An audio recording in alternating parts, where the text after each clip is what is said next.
جی غفور حیدری صاحب 1 point of order. ان کے اوپر لگا جو واقع بسم اللہ الرحمن الرحیم ان المساجد للہ صدق اللہ العظیم. جناب ڈپٹی اسپیکر صاحب، میں آپ کو زحمت دینا نہیں چاہتا تھا، لیکن یہاں جو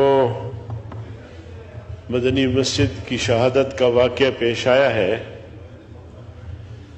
اور میں شکر گزار ہوں وزیر مملکت برائے داخلہ کا کہ اس نے اس مسئلے کے حل کے لیے کوشش شروع کی. 2 میٹنگیں ہماری ہوئی،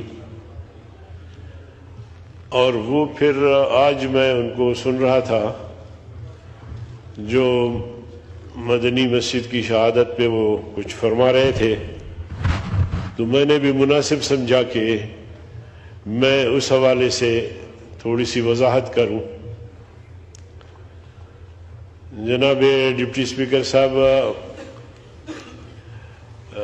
مسئلہ یہ ہے کہ میں سمجھتا ہوں کہ منسٹر صاحب کو اسلام آباد انتظامیہ نے غلط گائیڈ کیا ہے. پہلے تو یہ بات ہوئی کہ ایک مدرسہ تھا، وہاں اس کو منتقل کرنے کی بات چلی، اور مولوی صاحب کو آمادہ کیا کہ مدرسہ منتقل ہو جائے، متبادل جگہ دی جائے، تو اس پر وہ تیار بھی ہو گئے اور پھر اس کو مدرسہ تعمیر کر کے دیا. لیکن جہاں تک ہمارے معلومات ہے، مولوی صاحب بھی اس بات پہ راضی نہیں تھے کہ مسجد شہید کیا جائے، اور اس کے بعد ہمارے لوگوں نے بھی انتظامیہ سے رابطہ کیا.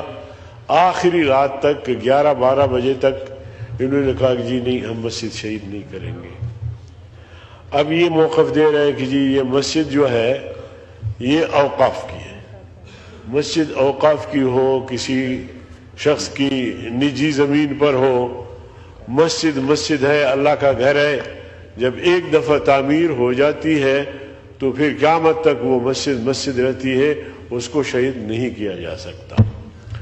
تو اس لیے ان کو انہوں نے شاید غلط گائیڈ کیا کہ جی مولوی صاحب بھی راضی ہو گئے، مسجد بھی چونکہ اوقاف کی تھی تو اس لیے مسجد کو بھی شہید کیا گیا، اور پھر راتوں رات شہید کر کے اور وہاں پودے درخت لگا دیے گئے. تو یہ کم از کم ایک اسلامی ریاست میں، پاکستان میں، یہ ہرگز نہیں ہونا چاہیے. اور اگر ہندوستان میں بابری مسجد پر ہندو حملہ کرتے ہیں، اس کو شہید کرتے ہیں، جج بھی ہندو ہیں اور جج فیصلے دیتے ہیں، اور اس کی روشنی میں یہ کچھ ہوتا ہے، تو ہم آسمان سر پہ اٹھاتے ہیں. یہاں پاکستان میں ملک بھر میں ہمارے مظاہرے رہے، جلسے جلوس، ہندوستان کی ہم نے مذمت کی. اور اگر پاکستان وہ بھی اسلام آباد میں، اور ریاست کے جو ہے وہ بالکل چھتری کے نیچے اگر اس طرح کا اقدام اٹھایا جائے گا تو یہ ناقابل برداشت ہوگا. لیکن منسٹر صاحب نے ایک اچھا راستہ بھی دیا، اور باہمی افہام و تفہیم سے 48 گھنٹے کی انہوں نے مہلت مانگی کہ وزیر داخلہ صاحب اس وقت موجود نہیں ہیں، تو آ کے باہمی مشاورت سے پھر مسجد کو اثر نو تعمیر بھی کریں گے تاکہ یہ مسئلہ حل ہو جائے. ان سے جواب لیں. اس لیے جی ان سے آپ سنیں بالکل بھی. تو میں چاہتا ہوں کہ اس وقت مسئلہ ان کے اور ہمارے ہاتھ میں ہے، ہم اس مسئلے کو حل کر سکتے ہیں. لیکن اگر اس میں طوالت اور اس کو ہم لمبا کھینچیں گے تو آپ یقین جانیے پھر لال مسجد جیسا حادثہ رونما ہو سکتا ہے. تو کل بھی میں نے ان کی خدمت میں گزارش کی، اور وہ بھی اس کی حساسیت کو، اس کی اہمیت کو سمجھتے ہیں. اور کل بھی ہزاروں لوگ تھے. میں نے ان کو کہا کہ بھائی آپ اپنا مظاہرہ ختم کریں، بس نماز پڑھ لیا تو ٹھیک ہے، آ گیا. تو اللہ کے فضل و کرم سے جواب سن لیں مولانا صاحب، جواب سن لیں. جی